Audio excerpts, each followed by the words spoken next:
Ibrahima Sow. Feu Ibrahima Sow, professeur, chercheur, directeur du laboratoire de l'imaginaire à l'IFAN. Il nous a quittés.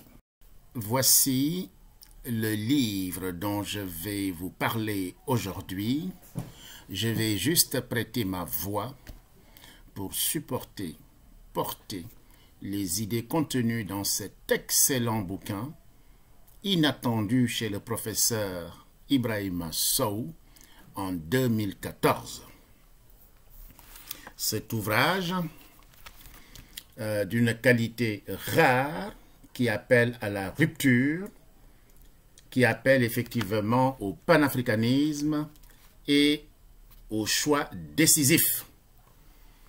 Les Africains n'ont pas l'habitude de la rigueur, de la construction définitive. Tout est amalgame, tout est bluff, tout est corruption, tout est amalgame, tout est simulacre. Le professeur, le philosophe, celui qu'on prend pour un utopiste, nous ouvre ici une piste révolutionnaire et en appelle à tous, sans exception. On va l'écouter ici.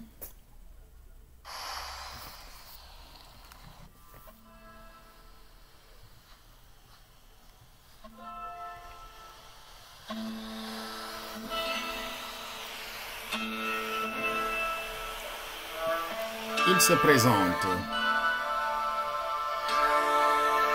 Il va se présenter. Je m'appelle Ibrahima Sow, je suis chercheur à l'IFAN. J'anime un laboratoire qui s'appelle le laboratoire de l'imaginaire. Je suis docteur en philosophie et puis je travaille à l'IFAN. Donc moi, les problématiques sur lesquelles je travaille en général, c'est-à-dire le fait quand même sur un peu les problèmes de l'identité et sur le problème aussi, disons, de la relation avec la raison et, disons, peut-être l'irraison, si on peut dire, avec des choses qui sont un peu propres à nous, le propre par rapport à l'étranger, à ce qui est un peu contradictoire. Donc la problématique de l'identité n'est pas, comme on pense souvent, une problématique qui est fermée, c'est-à-dire quelque chose, un retour simplement au passé. C'est-à-dire c'est le fait de prendre le meilleur de nous-mêmes tout en assimilant les cultures des autres, ce que Senghor appelle un peu, ensuite, enracinement et ouverture.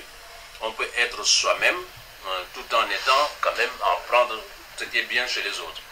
Ce qui est mauvais seulement, c'est de singer, de copier tout ce qui vient de l'étranger en abandonnant le propre, en laissant tomber toutes nos cultures, qui sont des valorisations extraordinaires qui ont façonné notre imaginaire, notre façon. Quelque chose de positif, c'est quelque chose aussi de négatif. Et à présent, comme son principal centre d'intérêt. À présent, le professeur Djibril Samb lors de la cérémonie funèbre. Le vaste domaine Le professeur Djibril Samb lors de l'éloge funèbre. La symbolique de l'imaginaire, dialectique du faste et du néfaste.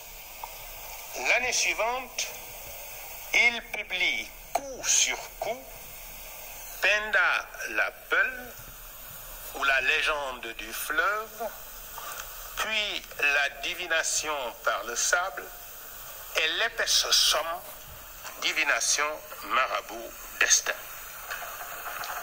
En 2010, il publie le très substantiel ouvrage La philosophie africaine, du pourquoi au comment.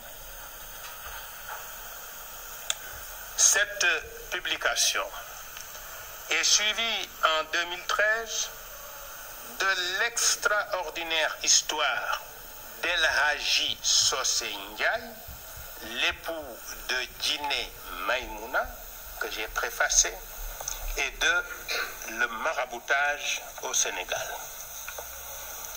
Très étonnamment, en 2014, il sort un ouvrage que l'on n'attendait peut-être pas de lui.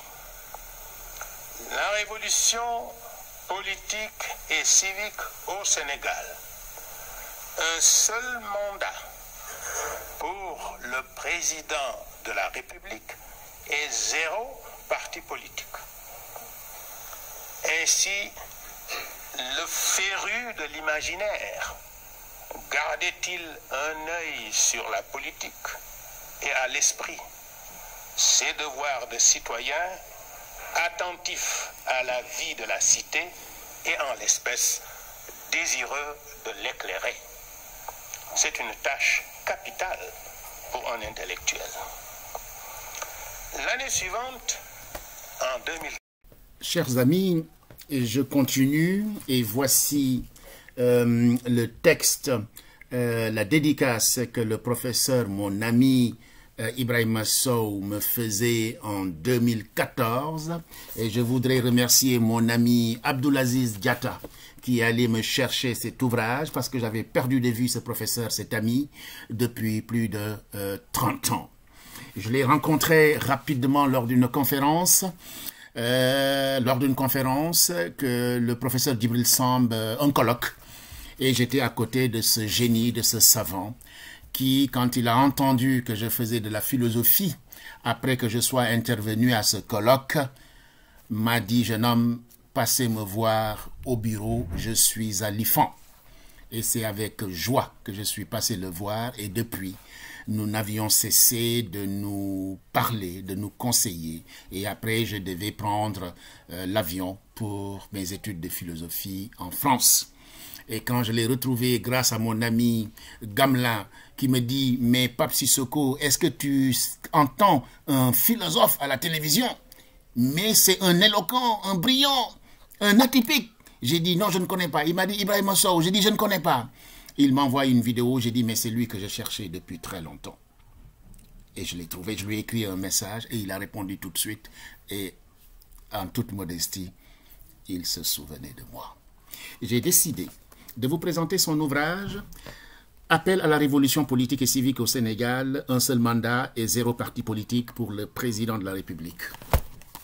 Ibrahima Sow n'est pas un tendre, c'est un universitaire rompu et robuste, gentil mais ferme.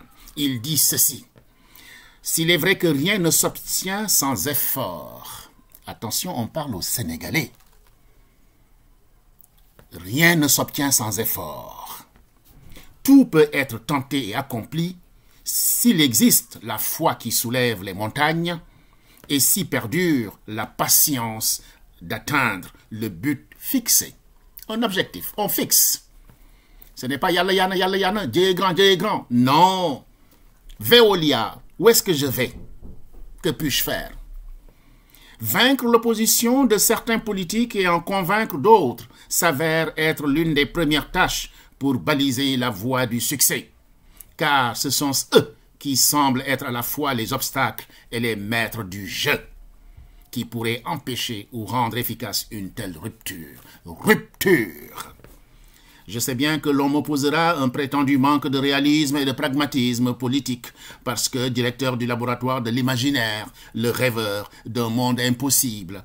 Au contraire, la plongée dans l'imaginaire contribue à rendre davantage plus concret et plus ouvert au monde, et à mieux percevoir la réalité des choses dans ce qu'elles ont de novateur, de créateur, d'original. Le monde n'est pas ce qu'il est, il est ce que l'on veut qu'il soit. L'homme n'est pas ce qu'il paraît, il est ce qu'il devient. Et je souhaite pour mon peuple que dans moins de 2 décennies, quand les mentalités auront favorablement évolué, que le président de la République de ce pays ne puisse bénéficier que d'un seul mandat et qu'il soit dégagé de toute charge dans un quelconque parti politique. Pour en arriver là, il faut commencer dès maintenant le combat citoyen le plus utile, mais le plus exaltant, à engager par toutes les forces vives de la nation auxquelles je lance un vibrant appel.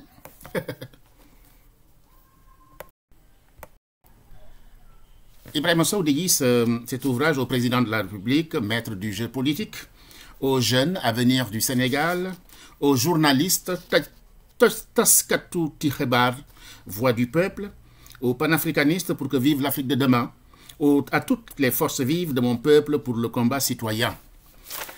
Il annonce la couleur. Dans le sommaire, je voudrais vous en parler rapidement Après la dédicace, il y a une brève présentation du Sénégal. C'est vrai qu'avant de parler du Sénégal, il faut savoir qu'est-ce que le Sénégal, quelle est la composition du Sénégal, comment ça fonctionne, etc. Il parle des religions et croyances au Sénégal, il parle de l'islam et des confréries, il parle du christianisme, de l'animisme et du syncrétisme religieux et des institutions. Dans un deuxième temps, état des lieux et pesanteur, j'ajoute social, de la politique au Sénégal, de l'impérialisme, du chef de l'État, des groupes de pression, des marabouts, des partis politiques, des médias, de la société civile. Ensuite, en 3, des ruptures pour l'émergence. Rupture. Retenez bien ce concept, rupture. Réforme de la CNRI, avantage d'un tel système. Alors, de la rupture fondamentale pour le Sénégal, palais présidentiel, les manifestations, je saute, le temps consacré au travail, le leadership, avantage d'un tel système, cas où le président a un seul mandat, mandature présidentielle de 6 ans, élection présidentielle écourtée, taille du gouvernement, caisse noire, fin des transhumances, destin des micro-partis, des partis politiques cabines téléphoniques, c'est-à-dire que c'est 2 personnes, 3 personnes, c'est ce qu'on trouve au Sénégal. La fin de la transhumance, du rôle social des médias, moins de pression des marabouts, pression des syndicats, favorable aux États-Unis d'Afrique. En 4, réaction et objection critique, bien entendu. Cet intellectuel a soumis son travail à différentes personnalités, dont, comment dire encore, l'ancien ministre critique littéraire Makhili Gassama, qui lui a suggéré et intimement suggéré de produire ce texte. Ensuite, le docteur Oumar Djoum, spécialiste en histoire des Noirs, Dominique Ado Zoudemba, éditeur. Voilà, donc il l'a soumis. Voici ce qu'il dit, le professeur Ibrahima Sow, paix à son âme. Le Sénégal, une superficie de 196 722 km, 13 500 000 habitants. Il parle des ethnies, les Wolofs, les Peuls, les Sérères, les Diola, les Mandingues, les Soninké, les Bassari, etc. Des religions et croyances au Sénégal, l'islam et les confréries. L'islam sénégalais est essentiellement confrérie, qu'on dénombre 4 confréries principales. Ensuite, il parle du christianisme, de l'animisme, les institutions, le Sénégal est indépendant en 1960, etc., etc. Tout le monde connaît ça. Les partis politiques, le PDS, Réumi, l'APR, l'AFP, la LD, le Parti de l'indépendance et du travail.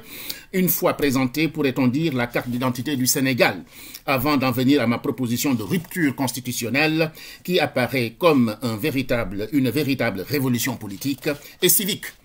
Il convient d'examiner les facteurs de blocage, voire de pesanteur qui constituent des contraintes politiques objectives ou subjectives pour le chef de l'État qui est dans la posture de briguer un second mandat. Il parlait de Macky Sall. L'état des lieux de la situation politique dans le pays permettra, avant de proposer une solution de rupture, de lister les principales contraintes. Ibrahima Sow, on le dit utopiste et rêveur, soit. On a toujours taxé le philosophe de rêveur, de quelqu'un qui n'a pas pied sur terre. Je rappelle que Thalès de Milet, on s'est moqué de lui dans l'Antiquité, puisqu'il avait une lampe torche et en plein jour, il voulait se guider. Et les gens se sont moqués de lui, et c'est lui qui a prédit que l'année suivante, en fonction de ses prédictions, que les récoltes seraient bonnes. Ceux qui l'ont suivi, la minorité, a eu des récoltes favorables et la majorité qui se moquait de lui n'a rien eu. Le philosophe a pied sur terre, même s'il regarde le ciel. De la politique au Sénégal et des partis politiques, il faut aussi bien avouer que les partis... Alors, il dit qu'il y a 240 partis politiques au Sénégal. 240, ça m'a dit, hein? Je ne sais pas, c'est une catastrophe. 240, hein? Voilà. Et ça favorise qui? Le pouvoir. Hein. Plus il y a de partis politiques, plus ça arrange le pouvoir. Bien. 240 partis politiques qui, en principe, ont tous pour ambition légitime de briguer le pouvoir. Vous avez des farfelus dedans. Ils ne pourront jamais briguer le pouvoir. C'est comme quand Coluche avait voulu être président ici. C'était une boutade, une plaisanterie. Hein, mais ce n'était pas possible. C'est vrai que dans un pays de l'Est, il y a un comique qui est devenu président. Voilà. Cette ambition est, il faut cependant bien l'avouer, un rêve irréalisable pour la quasi-majorité de ces politiciens en dépit même de la barrière de la caution à verser, une 60aine de millions de francs, etc. Le projet. Quel est le projet d'Ibrahima Sow? Il faut aussi bien avouer que les partis politiques des leaders d'opinion qui s'appuient sur des idéologies et sur des programmes sociaux et politiques sont choses rares, voire inexistantes de nos jours. Les partis n'ont aucun projet. Faut-il s'en étonner? ni les mœurs, ni les idéaux, ni le contexte, ni la culture des hommes et des femmes politiques d'antan ne sont les mêmes que ceux d'aujourd'hui. C'est la vérité. Je passe tout mon temps, quand je suis en congé, quand j'ai beaucoup de temps, d'écouter les grands penseurs. Cheikh Anta Diop, Djibril Samb qui est toujours là, Bachir, Kizerbo, Senghor, Tchamalangan Toumba, etc., tous ces Alassane Daou, Mamoussé Diagne, le grand juriste sénégalais Mbaye, etc. Nous avons Mahili Gassama, tous ces grands penseurs africains, etc. Hassan Sek. Hein, le monsieur de Bignone, Émile Badiane, tous ces grands penseurs. J'essaye de voir, mais comment ils pensaient, etc. Mais pourquoi aujourd'hui nous n'avons pas hérité de ces géants? Il continue, mon ami Ibrahima Sow, je saute. Hein, voilà, c'est juste pour vous donner tout simplement l'envie d'aller chercher cet ouvrage qui doit être épuisé, mais on peut le trouver au Sénégal. Actuellement, ce ne sont ni les idéologies, ni les programmes des partis des leaders politiques qui comptent vraiment, mais leur notoriété et leur popularité. L'impact de leur image et de leur charisme. C'est-à-dire que quand quelqu'un est un chef de village ou une personnalité dans un village, il donne à manger et à un truc, c'est lui qu'on va privilégier. Et donc, il va pas créer un parti politique, il va avoir 1000 personnes, 2000 personnes, 3000 personnes, il va se faire candidat, il va monnayer effectivement les 2000, les 3000 dont le candidat président aura besoin. C'est aussi simple que ça, hein. C'est un calcul économique. Voilà. Donc, ils forment des blocs et des unions. Hein. Qui veut la fin n'a cure des moyens. Qui veut, voilà, que des socialistes, des libéraux et des trotskistes s'allient, en faisaient fi de leurs convictions les plus profondes est déjà le signe d'une certaine régression. Voilà, qui veut la fin n'a cure des moyens. Cette devise est en somme la seule véritable idéologie dominante, la seule philosophie qui constitue la théorie et la praxis de la base mobilisatrice en vue de l'accaparement du pouvoir au Sénégal. Le foisonnement des partis politiques, comme on pourrait bien le croire, ne milite pas forcément pour la validité, la vitalité d'une démocratie ouverte et plurielle. Un bluff. C'est parce que la politique est devenue au Sénégal un moyen rapide d'ascension sociale qu'on en est arrivé à l'existence de cette multitude de formations politiques. En effet, certains leaders politiques comptent sur des partis forts, surtout sur celui qui est au pouvoir pour se faire nommer à quelques postes juteux. Juteux. On s'improvise politicien comme on est ailleurs coxeur ou courtier pour louer ses services aux plus offrants. C'est du marchandage. La politique n'est pas du marchandage. La politique, c'est des convictions. Il faut savoir, il faut connaître. Il faut connaître le bilan, comment on appelle ça, le projet, hein, la vision de l'individu et choisir en conséquence. Ni parce qu'il est de la même ethnie, ni parce que c'est mon frère, etc., mais parce qu'il y a un projet social et un projet politique et un projet économique. C'est si grossièrement cousu de fil blanc qu'il n'y a peut-être qu'eux-mêmes qui finissent par y croire. On continue. Cette forme de prostitution politique qui consiste à s'offrir en renonçant à tous ses idéaux et en faisant fi des intérêts des militants, à celui dont on espère des gratifications en retour, n'honore certes pas les leaders qui s'adonnent à de telles manœuvres.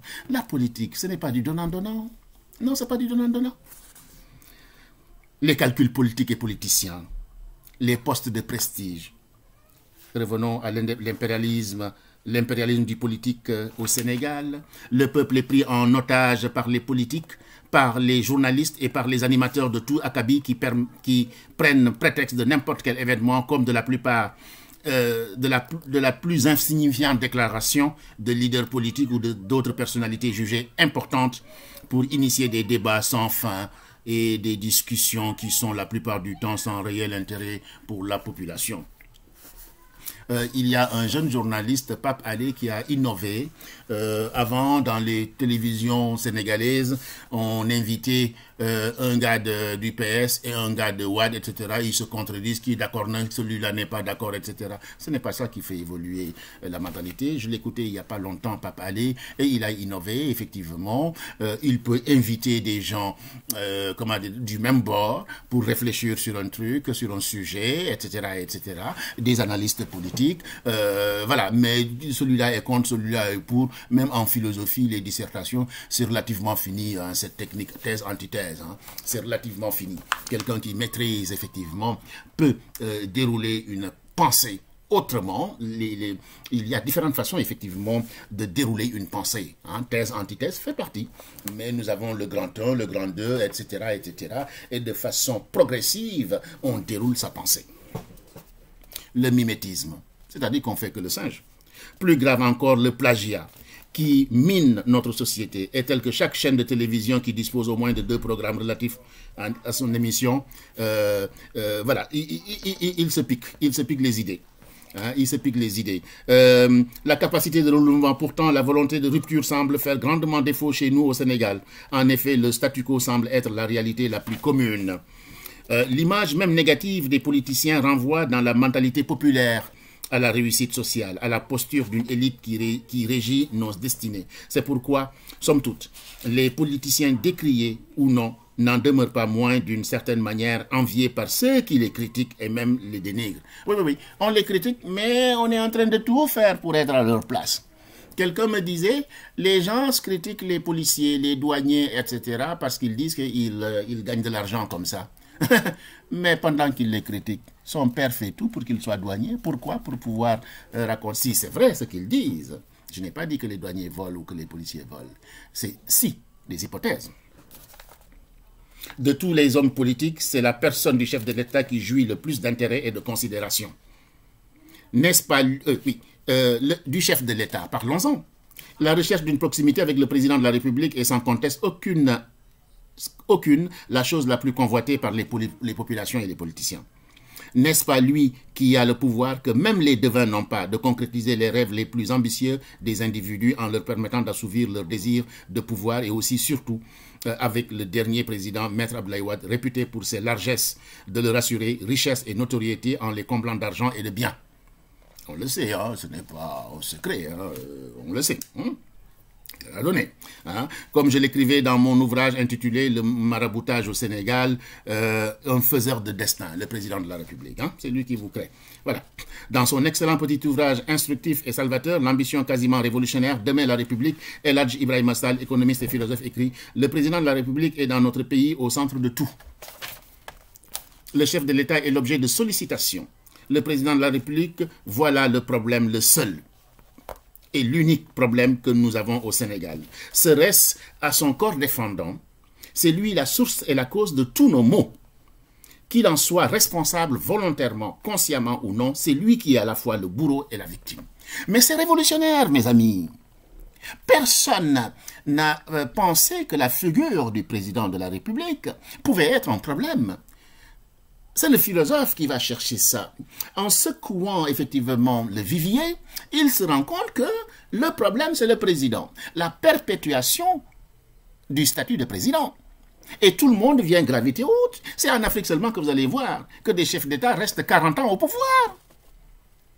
Et donc, tous ceux qui sont à côté ont peur que ce pouvoir disparaisse un jour. Parce que tout simplement, ils auront des comptes à rendre à la société.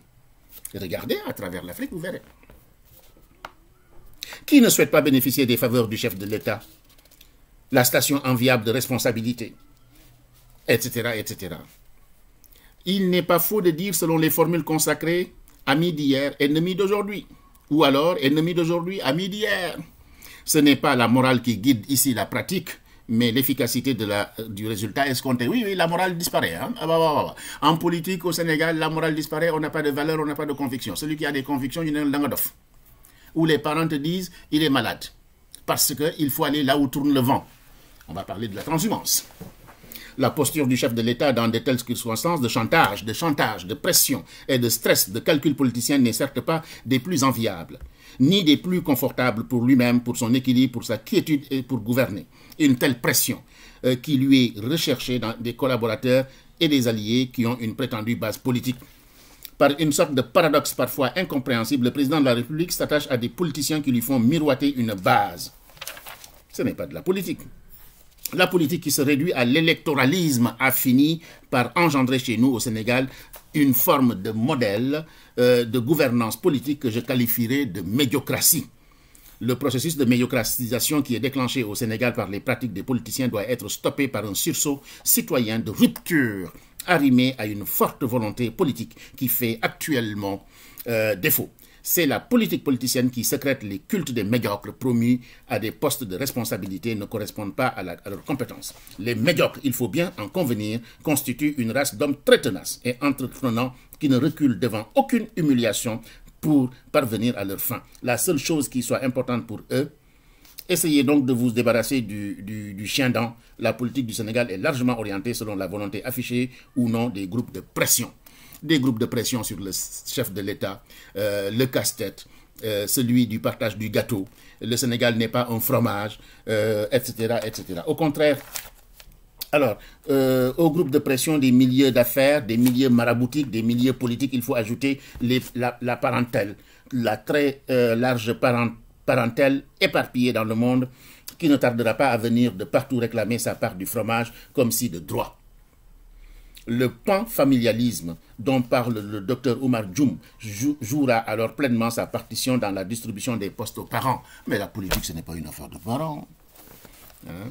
Alors, mais la plus grosse difficulté pour le président élu est de devoir rester le président de tous les Sénégalais, tout en demeurant le secrétaire général de son parti, qui attend beaucoup de lui.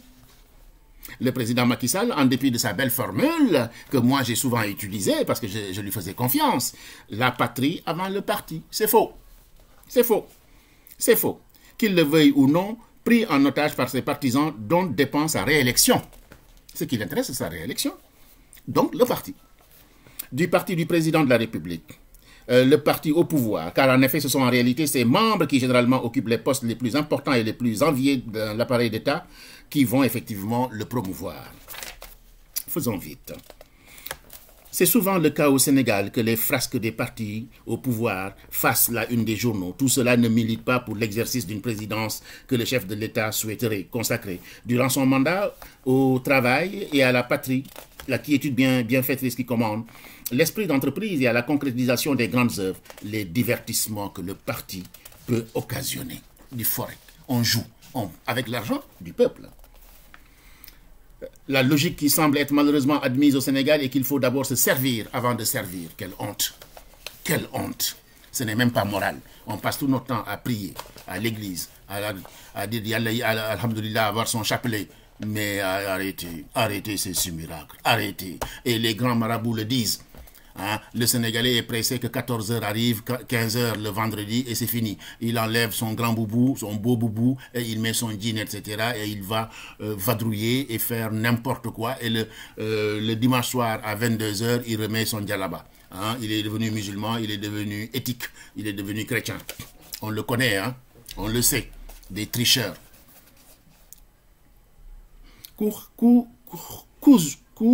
Le Sénégalais l'exprime ainsi. Kouz khalamdi, kouy khalamdi si jayu, barkebe yay borom. Le musicien est le premier à danser au son de sa musique et en récolte le plaisir avant tout le monde.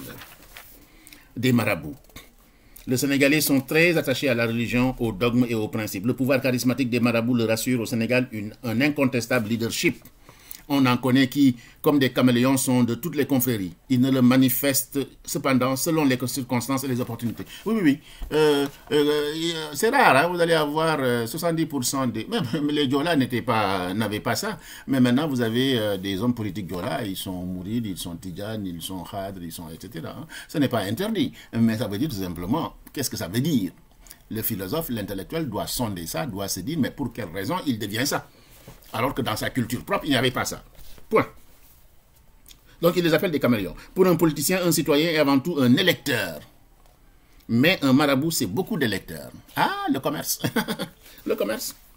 Voilà, le commerce. Les marabouts que sont les grands guides confrériques bénéficient de la considération de tous les politiciens.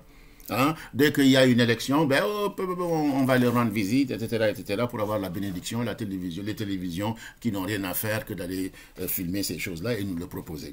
La République couchée, alors qu'il souhaiterait qu'elle soit debout.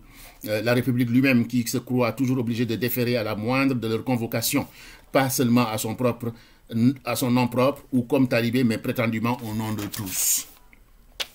Des partis politiques de l'opposition, je continue. Faire de la politique apparaît au Sénégal et dans certains pays comme l'un des meilleurs moyens de réussite sociale. et des plus rapides pour s'enrichir avant que si l'on s'adonne au commerce, à l'enseignement, aux professions libérales. Ainsi, faire de la politique, voilà à quoi certains s'orientent pour réussir rapidement et sûrement, sans occulter l'aspect moralement peu reluisant qui est de confondre politique et mensonge. Après la politique, c'est la lutte. Hein. Voilà, donc la politique d'abord pour s'enrichir et après la lutte. Hein. Tous les jeunes veulent devenir lutteurs, ils vont dans les salles, ils vont se muscler, etc. Voilà, ils deviennent lutteurs. Hein. Voilà, hein. Lutte avec frappe. Hein. Cette barbarie, cette violence qu'on enseigne à nos enfants. J'ai même vu dans des cahiers sur des cahiers, ce sont des lutteurs qui sont les idoles. Quoi. Il faut arrêter ça. Hein. On veut instruire les gens à la non-violence. Voilà.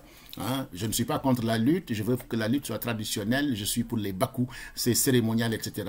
Mais cette lutte avec frappe, non, non, non. Non. C'est ainsi qu'il devient l'otage de ses politiques. On continue rapidement. Tous ces groupuscules de partis politiques seraient-ils d'opposition stratégique? Les médias. Ah, il parle des médias. À mon sens, la fonction des médias est triple. Informer, éduquer et divertir. Les médias au premier chef, la télévision, dont l'impact sur les mentalités est le plus fort, devraient jouer sur un petit bon dosage et sur un parfait équilibre de cette fonction. À quoi assistons? On assiste à des partis déséquilibrés qui privilégient, en dehors des joutes, discussions et débats politiques, le nouveau système LMD en vigueur dans le pays. Lutte, musique et danse. Lutte, musique et danse. Voilà, le plagiat, le manque d'imagination, c'est-à-dire qu'on ne fait que tricher. C'est, hélas, un mode chez nous comme celle de la transhumance.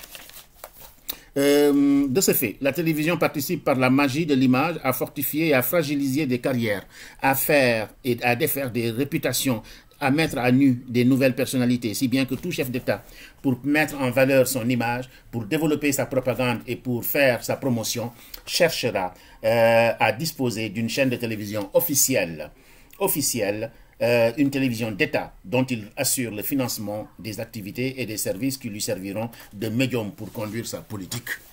On n'a pas ça dans les pays européens. Hein. Il y a des affinités, oui. Mais une chaîne pour un chef d'État, non. Non. Non. De la société civile. Il faut avant tout s'entendre sur ce qu'est la société civile. S'il n'est pas facile de définir ce concept, on pourrait tenter une approche peut-être plus commode. La société civile n'est pas un parti politique, ni un syndicat, ni une société, ni qui a des intérêts financiers à défendre, ni un regroupement qui inclut tous les citoyens. Voilà. Qui regroupe des membres. Il existe de ce fait plusieurs organisations de société civile. En effet, la société civile se démarque essentiellement des organisations, etc. On continue. Des ruptures pour l'émergence. Réforme de la CNRI, on ne va pas s'attarder là-dessus. Le projet de la CNRI concerne le chef de l'État parce qu'il incarne l'unité et la cohésion nationale. Il doit être plus chef de parti dès qu'il entre en fonction. C'est un souhait. Voilà. Le président ne peut pas avoir plus de 2 mandats consécutifs. De la rupture fondamentale pour le Sénégal. Si nous voulons vraiment le développement de ce pays gangréné par une certaine manière de faire de la politique en opérant actuellement la seule véritable rupture fondamentale, je l'ai déjà dit et répété plusieurs fois dans la presse écrite, télévisée, il faut l'institutionnalisation d'un mandat unique, un seul mandat. Pour le président de la République qui ne serait plus membre d'aucun parti politique. Il doit être au-dessus des partis politiques. La durée du mandat pourrait être de 6 ans. Je dirais pourquoi 6 ans et non pas 4, 5 ou 7. Que davantage pour le peuple et pour notre développement. Que davantage pour la santé politique et éthique. Nous verrons lesquels. Mais les politiques, je présume, n'en voudront peut-être pas. Sûrement même, car ce serait pour certains d'entre eux mettre fin à leur fonds de commerce. En obligeant tous les bonimenteurs, les médiocres politiques et les racoleurs à se recycler, à aller chercher un métier, un travail. Qu'importe, je ne m'adresse pas seulement à eux, mais à toutes les composantes du peuple sénégalais et aussi à tous mes frères africains. Mon appel à la révolution politique et civique s'adresse à tous les Sénégalais sans distinction d'ethnie, de race, de sexe. Et comme le disait Nietzsche, les pensées qui mènent le monde sont celles qui s'avancent sur des pattes de colombe. Car les paroles les plus silencieuses qui annoncent la bonne nouvelle n'arrivent qu'aux fines oreilles. Dans le prologue de l'Antéchrist, le philosophe Nietzsche écrit ce que je revendique pleinement ici. Ce livre appartient aux plus rares. Peut-être même n'en vit-il pas un seul. Les conditions qu'il faut pour me comprendre et me comprendre avec nécessité. Je ne les connais que trop précisément. Il faut une rectitude dans les choses de l'esprit parvenant à la dureté pour ne supporter que mon sérieux, ma passion. Il faut ne jamais demander si la vérité sert, peut devenir fatale. Une prédilection de la force pour les questions.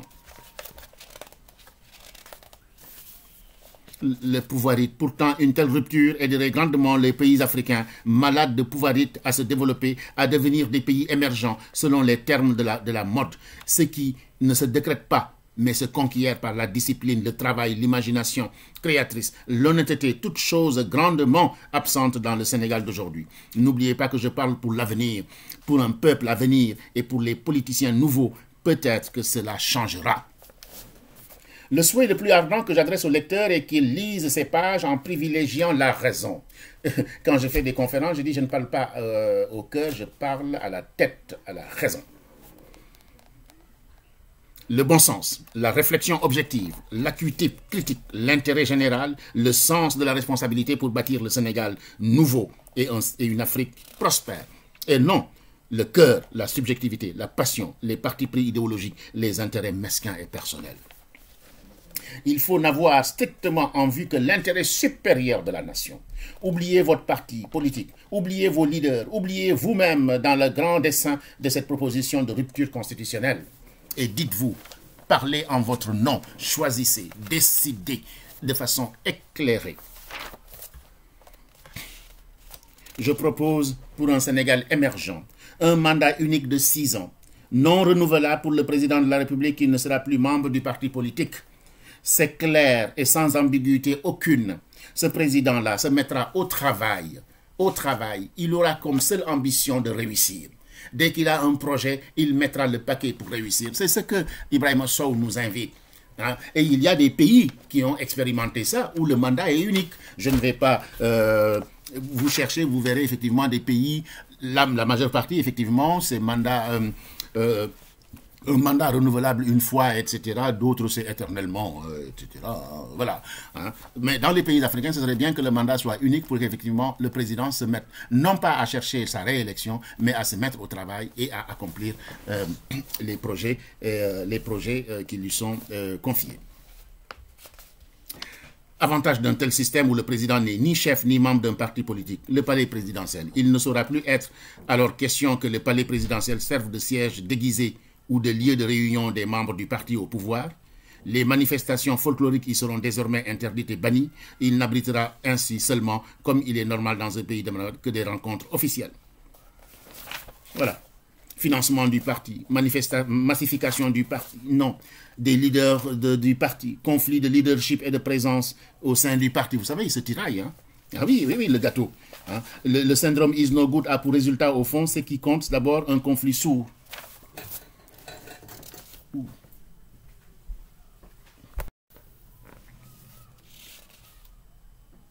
La liste est longue. Tout cela n'obéit au fond qu'à une seule et unique logique. Le temps consacré au travail. Un président sans parti aura davantage de temps à consacrer aux affaires de l'État pour ne plus avoir à subir la lourde contrainte de devoir rendre compte au parti de ses décisions ou même d'être obligé de nommer ses leaders. Certains, pour justifier que 5 ans, un mandat unique n'est pas bon, disent que quand certains estiment qu'il faut donner plus de temps au président, ils ne sont pas loin de verser dans un providentialisme politique facile qui consiste à dire qu'il faut laisser au président le temps de terminer ses grands travaux. Oh, ces grands travaux, quels grands travaux. Hein? Durant le système actuel, l'élection présidentielle a lieu tous les 5 ans, ce qui fait qu'en 20 ans, ce qui correspond à la durée que pourraient exercer 2 présidents réélus, le pays devra organiser 4 élections et en 40 ans, 8 élections, en 80 ans, 16. En effet, de substantielles économies seront enregistrées. Voilà, hein, seront enregistrées et la population, au lieu d'être l'otage des politiques en éternelle campagne électorale, se consacrera davantage au travail. C'est tout. Hein? Quand on sait combien une élection présidentielle et la campagne électorale qui la précède constituent pour les pays africains l'occasion d'énormes gaspillages, de dépenses d'argent, de corruption, de manipulation financière. Hein? On le sait en France, un peu partout. Hein? Voilà. Hein? C'est pourquoi il y a les comptes de campagne. Voilà, les comptes de campagne, la rigueur. Hein, la taille du gouvernement, astronomique, hein, 50, 40, etc. Voilà, on veut caser tout le monde, une ethnie, un frère, un cousin, quelqu'un qui a amené 20 000 personnes, etc. Même s'il ne connaît rien, on le case. Hein. Les caisses noires, hein, les fonds politiques, hein, qui sont douteux. Voilà, on les utilise pour soi-même. De 620 millions en 2000, la caisse noire de la présidence de la République est passée à 14 milliards. Je vous laisse faire le compte. Hein. Ce serait une véritable œuvre de salubrité nationale que de contribuer à stopper le scandale de la gestion des fonds politiques sur les largesses. Hein. Une arme politique et non un moyen de développement. La fin des transhumances. Ben, on change de parti politique comme de culotte. Hein. Voilà, si pour autant on change de culotte, parce qu'il y en a qui ne changent jamais de culotte, hein, et ça sent mauvais, ça sale. Bien, si le président n'était pas plus intéressé, ne deviendra-t-il pas inutile de lui proposer ses services et de s'offrir à lui? La demande n'existant plus, on n'a pas besoin. Il va faire 6 ans, il va partir, il va faire son travail, son job. On l'a élu pour qu'il fasse ça, son programme. Voilà. Hein, et les évaluer à chaque fois, nous dire ça n'a pas marché parce qu'il y a eu ça. C'est tout. Destin des micro-partis. Je vous ai dit des partis cabines téléphoniques, hein, vous savez, hein, où le parti politique, c'est une famille, hein, voilà, des amis, etc., hein, qui vont aller chercher des voix pour le président. Voilà. Nos présidents respectifs, Léopold Sédar Senghor, Abdou Diouf, Abdoulaye Wade, Macky Sall, ne peuvent être taxés d'incompétents ni de médiocres. Mais le destin politique et les œuvres de chacun de ces grands leaders sont le fruit d'un système qui les produit. Ce système que nous avons actuellement n'est pas bon. Il faut le changer. Il faut une révolution institutionnelle majeure pour un nouveau système. C'est ce qu'il dit. Appel à la révolution politique et civique au Sénégal. Pour un mandat, un seul mandat et 0 parti politique pour le président de la République. Mais c'est ça l'appel. Et c'est ça qui peut nous sauver. C'est une utopie, mais l'utopie est constructive. Hein. 6 ans, il se met au travail. Il n'a pas besoin de penser à sa réélection. Non, il faut qu'il travaille. Les écoles provisoires, les abris provisoires, hein, mon ami Sakou Hamham, tous nos amis avec qui je suis sur Facebook, qui montrent effectivement les travers de la société africaine et qui adorent le Sénégal et l'Afrique. Parce qu'au Sénégal, il ne faut pas critiquer. Hein. Quand tu critiques, on dit qu'ils n'aiment pas l'Afrique. Non, ce n'est pas vrai. Ceux qui critiquent l'Afrique sont ceux-là qui aiment l'Afrique. Mais ceux qui se taisent, qui ne disent rien, n'ont rien à dire. Parce que mon ami Abdou qui sillonne la Casamance, le Sénégal oriental, cet anthropologue, nous montre effectivement les traditions, la culture, l'ancestralité, mais aussi les travers, les manquements. Parce qu'il est sur le terrain, lui, hein, il ne raconte pas d'histoire. C'est un anthropologue concret, pragmatique, avec son ami photographe. Les programmes sociaux et idéal politique. En effet, si le président ne constitue plus le centre d'intérêt des enjeux politiques et le point de mire des intérêts, les discours de nos hommes politiques pourraient être recentrés positivement dans des domaines d'intérêt social, galvanisés par une saine compétition des leaders. Mais là, c'est malsain. Ils vont voir des marabouts pour s'entretuer, se blesser, etc. Hein, comme je le disais dans une de mes vidéos. Voilà, hein, donc c'est la compétition. Mais non, on n'est pas en compétition, on est tous sénégalais, on est tous africains. Ce qu'on veut, c'est que ça avance, que ça marche. Et c'est ça que mon ami Sow appelle. Rôle social des médias. Il dit, les médias ont une triple fonction. Informer, éduquer et divertir. Chaque thème appelle bien évidemment des... En revanche, la grande majorité des téléspectateurs a fini de lasser la déplorable politicomanie des politiciens. Vous avez des politiciens vedettes. Hein. Sur l'Union européenne, on a du monde. Hein. C'est des spectacles. Hein. Ils ne racontent que c'est des griots.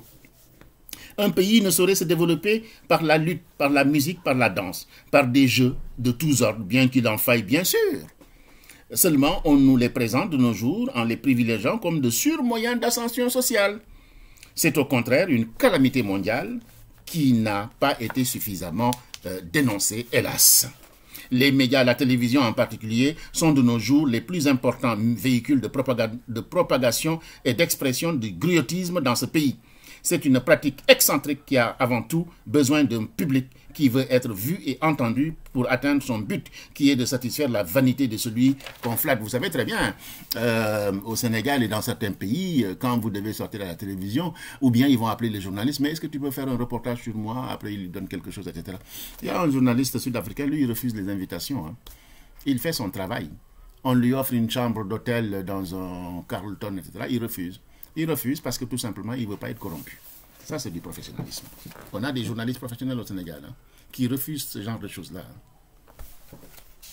Le griotisme exagérément valorisé par les médias, les jeunes du Sénégal si fortement majoritaires qui en sont l'avenir ont besoin de modèles plus sérieux. Et le pays a davantage besoin de créativité et de productivité, non pas en les référant au culte de la facilité, de la médiocrité, mais en exaltant le goût du travail, l'amour des défis, le sens de la vertu, de l'éthique et de l'honneur. Le juriste Mbaye le dit souvent, relisez ses discours. Relisez ses discours. Le professeur Ibrahima Sow est un pragmatique, rigoureux, ses idées dérangent beaucoup, mais c'est tout simplement, il a le souci de construire, de penser ensemble, de mutualiser les efforts et les pensées pour sortir nos pays de cette léthargie, de ce fixisme-là. Nous sommes un pays, un continent riche, mais pour quelle raison nous n'évoluons pas? Nous avons des citoyens intelligents et capables. Regardez à travers le monde ce qu'on a. Nous avons des possibilités. Nous avons des intellectuels à travers le monde.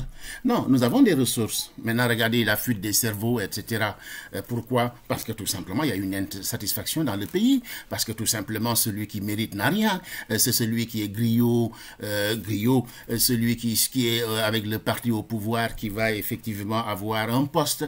Les jeunes qui ont fait des études et qui, par patriotisme, veulent rentrer au pays, rentrent au pays et finalement, ils retournent en Europe, à l'étranger. Parce que tout simplement, ils ne sont pas bien nés, ils n'ont pas les accointances qu'il faut, ils ne frappent pas aux bonnes portes, etc. Ils ne sont pas le fils d'eux, ce n'est pas normal du tout. Le mérite ne fait plus réussir. Et dommage. Et dommage. Et ce sont normalement les masses médias qui doivent effectivement travailler à ce que la conscience citoyenne, l'institutionnalisation soit une réalité. Et aussi l'école, mais l'école qui n'a pas les moyens, etc. Il faut une rupture qui constituerait une véritable révolution dans l'espace médiatique. Serait fort salutaire aux médias pour développer des programmes et des projets de société, pour initier des débats dans ce sens, pour proposer des modèles positifs aux jeunes qui sont, hélas, instrumentalisés et perdus dans un monde qui ne leur permet pas de connaître leur histoire, d'avoir confiance en eux et de cultiver l'esprit viril d'un avenir meilleur. Mais il a tout dit. Il a tout dit, mon ami Ibrahima Sow. Mais il connaît celui qui a écrit l'éloge de la paresse au Sénégal. Maintenant, c'est la facilité pour avoir de l'argent. Les filles, les garçons, tout le monde triche pour avoir de l'argent. Regardez, la Tabaski arrive, les fêtes religieuses arrivent, vous allez voir comment ça va se passer. C'est le moment des conflits. C'est le moment des conflits, chacun va essayer, attends, Danelco, attends, je vais le taxer, attends, je vais le ruser pour avoir, etc. Et comme ça, il va ruser 1, 2, 3, 4 personnes et il va se faire de l'argent.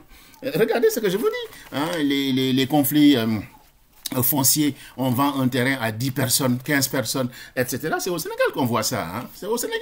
Mon ami dénonce tout ça. Il faut de la rigueur. Il faut de la justice. Il faut de l'éthique. Une telle rupture, l'excellente initiative d'une écriture de l'histoire générale du Sénégal aura, entre autres conséquences d'importantes, celle de réarmer moralement, intellectuellement, idéologiquement la jeunesse de ce pays. Bon, apparemment, ça a un peu échoué ce projet, ce n'est pas grave du tout, on peut corriger. Il est du devoir des universitaires de montrer le chemin. Le chemin. De montrer le chemin. Ne mènerait-il pour le moment présent, nulle part. Il est du devoir des universitaires de montrer le chemin. Ne mènerait-il pour le moment présent nulle part, mais il faut tracer la voie et tenir haut le flambeau. Avec cette devise qui nous est chère à nous autres Ukadiens. Lux mea lex, la lumière est ma loi.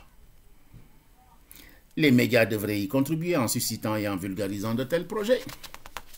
Mais nos intellectuels ont démissionné. Eux aussi, ils sont harmat ou bien ils vont chercher la politique pour avoir des perdièmes, etc. ou ils sont consultants, etc. La République elle-même qui danse, dañuy bégué. Ce sont ces valeurs-là dont la jeunesse de mon pays a besoin, mais hélas, les médias ne le lui offrent pas. Trop préoccupés à organiser des débats stériles de politique politicienne et à diffuser vaille que vaille de jour comme de nuit les contorsions musclées des lutteurs et les convulsions musicales des amuseurs publics.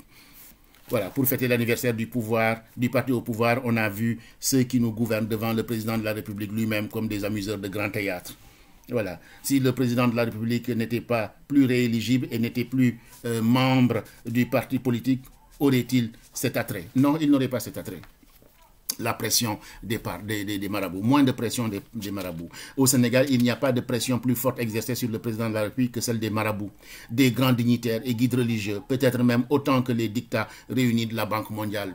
Moi, j'ai connu un grand religieux, j'ai oublié son nom, Mam Dabakh, je crois que c'est ça, ouais. Mais celui-là, je pense qu'Abdou Diouf lui avait donné des terrains. Il lui a dit, ces terrains ne t'appartiennent pas et tu ne peux pas me donner ce qui ne t'appartient pas. Donne-le aux populations qui sont les propriétaires. Ah oui, lui, il est direct. C'est celui, quand il y avait des grèves, c'est lui qui appelle le chef de l'État pour lui parler. Et puis, voilà, on a des leaders religieux qui sont justes. Je ne dis pas que, voilà. Les vrais, les grands chefs confrériques sont des gens honnêtes et moi j'en ai discuté, j'ai eu la chance avec Junior, j'ai discuté avec Junior, mais il n'était pas encore khalife, mais intelligent, pragmatique, conséquent et qui travaille. Voilà, donc voilà les pressions des syndicats aussi, les syndicats. La pression, les chantages populaires, etc., etc. Le président de la République est au commencement et à la fin de tout. Il est l'alpha et l'oméga. Les menaces et les chantages sont clairs, nets et précis, qui stipulent bien si les doléances ne sont pas satisfaites que l'on ne votera pas pour lui. Donc il a peur. Et quand la République vacille, vous avez vu ce qui se passe au Sénégal, les gens sont menacés parce que tout simplement il y a au-dessus la prison. Et j'ai ici fait un travail pour le démontrer. J'ai parlé d'un ouvrage, j'ai parlé de certaines personnes qu'on arrête, qui n'osent plus parler, etc. Mais un parmi ces gens-là a osé défier effectivement la République parce qu'il n'a pas peur, parce qu'il a son métier, parce qu'il croit en ce qu'il dit. J'ai nommé mon ami Adama Gaye. Et aussi Sagna, ce jeune homme que je ne connais pas. Et d'autres aussi. Le professeur Abdoulaye Diop, je crois. Babacar Diop aussi. Qui ne s'est pas tu, qui a parlé. Et on l'a mis dans le Niouf. Non, le Niouf n'est pas la solution. Laissons les gens réfléchir. C'est la liberté de la démocratie. Et si le président de la République n'était ni chef de parti, ni membre d'aucun parti politique, s'il n'avait droit qu'à un seul mandat, accorderait-il beaucoup de crédit à toutes ces menaces, ces chantages? Non, il va dire, je m'en fous. Puisque moi, c'est 6 ans que je fais, je m'en vais. Voilà. Libéré des contraintes des politiques politiciennes, il se mettra au travail. Favorable aux États-Unis d'Afrique, du combat panafricaniste dont le précurseur Henry Sylvester William, 1869-1911, convoqua la première conférence africaine à Londres en 1900. Kwame Nkrumah, Africa Must Unite, lors de la conférence d'Addis Abeba du 22 au 26 mai 1963. Hélas, cette proposition de rupture avec les micro-États ne prospère pas encore pour des raisons de multiples et diverses, dont principalement le manque criard de volonté politique des chefs d'État. L'écueil majeur et fondamental, le plus grave et le plus sérieux qui plombe la concrétisation des États-Unis d'Afrique est la crainte non justifiée des chefs d'État de la perte de leur souveraineté. Voilà. Les guérir de cette maladie, c'est quasiment la boulimie du pouvoir. Il faut les guérir de cette maladie. Il faut les guérir de cette maladie. On est en droit d'espérer que notre proposition de rupture va contribuer à davantage à faire admettre la nécessité d'une forte volonté politique du chef de l'État africain déterminé à faire aboutir les plus formidables projets que des panafricanistes convaincus et jamais inventés pour l'émergence, pour la souveraineté et pour le développement de l'Afrique. Réaction objective aux critiques historiques de la proposition. Oui, on a critiqué mon ami Ibrahim, c'est normal.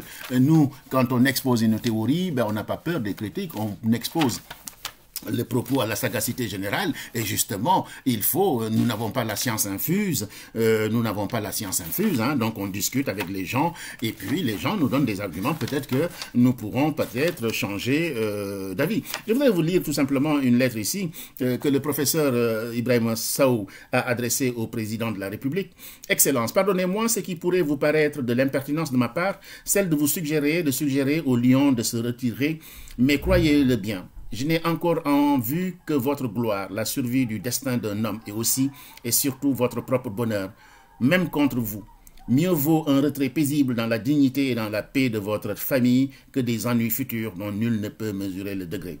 Je prie Dieu qu'il vous dicte la meilleure voie à suivre, la voie de la paix. Pour Madame Wade, pour Sidney Sindiély et pour Karim, que Dieu vous garde, Monsieur le Président. Ça, il l'avait écrit à Abdoulaye Wade qui voulait se représenter, etc. Le président ne peut pas gouverner sans son parti. C'était une des critiques, etc., que le professeur Ibrahima Sow a balayé d'un revers de main. Le monde n'est pas ce qu'il est, il est ce que l'on veut qu'il soit. L'homme n'est pas ce qu'il paraît, il est ce qu'il devient. Quand les Sénégalais sont convaincus qu'ils sont les seuls responsables de leur destin, quand les politiques seront animés par l'idéal civique de servir leur pays et non de se servir de leur pays, quand les jeunes auront retrouvé l'espoir et leur leader et la confiance en eux-mêmes avec la pleine conscience de leur grandeur, de leur origine et de leur beauté, de leur culture, quand on osera enfin penser et conduire les mutations et les ruptures créatrices dont le Sénégal a vraiment besoin, ce sera alors le début de l'émergence.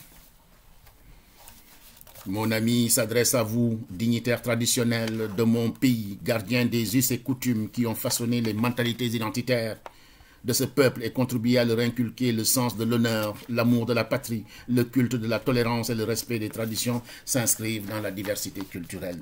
Ils ne rejettent pas les gens, ils les appellent à mutualiser les compétences.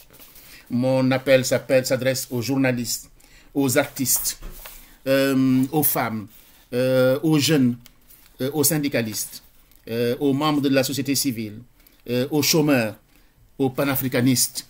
Voilà donc deux idées majeures pour l'Afrique nouvelle. D'abord, la constitution des États-Unis d'Afrique, sans lesquelles nous serons toujours en retard, toujours sous le joug des puissances étrangères, sous la dépendance des autres, sans aucune autorité et pouvoir sur notre destin, ni possibilité de faire entendre notre voix dans la gouvernance mondiale, sans possibilité de jouer notre partition dans le concert des nations. Ensuite, la seconde grande idée est cette proposition de rupture qui est quasiment une révolution politique et civique, qui est salutaire non seulement pour notre pays, le Sénégal, qui de plus en plus sombre dans un politisme navrant. Monsieur le Président de la République du Sénégal, honorable député, grand marabout et guide religieux, chef de parti politique et grand leader dignitaire, etc., etc., je vous invite tous à soutenir ce combat qui est le vôtre, à fédérer vos énergies, à militer à la concrétisation de la seule vraie rupture qui vaille aujourd'hui au Sénégal, en répondant présent, hic et nunc, à l'appel de la révolution politique et civique au Sénégal. Un seul mandat et 0 parti politique pour le président de la République. Cette révolution est nécessaire pour développer le Sénégal et l'Afrique, puisqu'il faudra la faire tôt ou tard. Pourquoi ne pas commencer dès maintenant? Joignez-vous donc à moi pour que vive le Sénégal et que vive l'Afrique.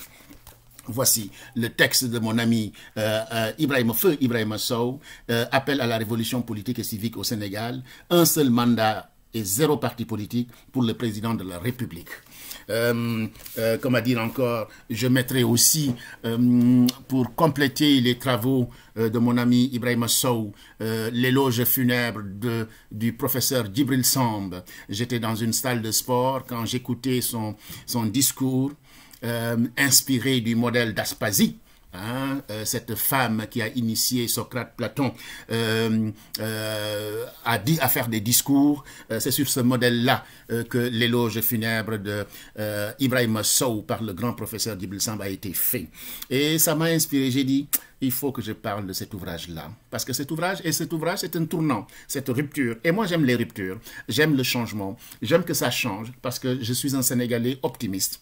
Je suis un Africain optimiste. Ce que je veux, c'est que chacun ait le minimum syndical pour que nos mentalités changent, pour que la pauvreté ne soit plus effectivement ce qui va nous conduire à la transhumance, hein, à la corruption, à l'immoralité. Je voudrais que chacun puisse avoir les moyens de nourrir sa famille. Hein. Je voudrais que chacun ait le sens de l'étude, de l'effort, que les gens aillent à l'école, que la santé soit là, que les femmes soient instruites, éduquées, respectées, s'il vous plaît. Partagez ces vidéos, abonnez-vous, c'est gratuit. Ça m'évitera effectivement d'envoyer à chaque fois à tout le monde. Je n'ai pas beaucoup de temps, je prends beaucoup de temps pour faire cet exercice-là, pour vous servir, puisque nous sommes sur le terrain et ce que nous voulons, c'est de servir effectivement notre communauté que nous aimons. Mais comme je l'ai toujours dit, c'est parce que nous aimons que nous savons critiquer. Nous savons ce qui fonctionne dans ce pays et ce qui ne fonctionne pas. Nous savons ce que nous devons faire pour réussir. Notre destin nous appartient. Mais travaillons-y. Changeons les mentalités. Soyons rigoureux. Oui, construisons et vous verrez que tout ira bien pour notre Sénégal, pour notre jeunesse qui a soif de savoir, qui veut réussir aussi et qui ne veut pas être derrière les enfants, les femmes, etc.